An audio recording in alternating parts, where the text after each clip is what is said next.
Você sabe qual é o país mais rico do mundo?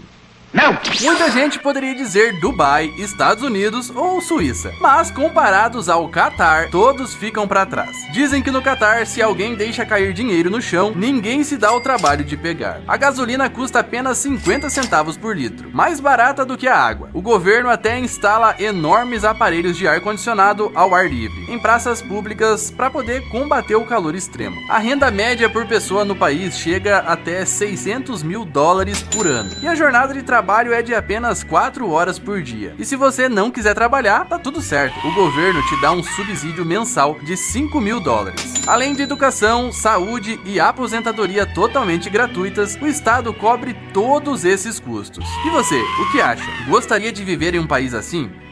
É claro.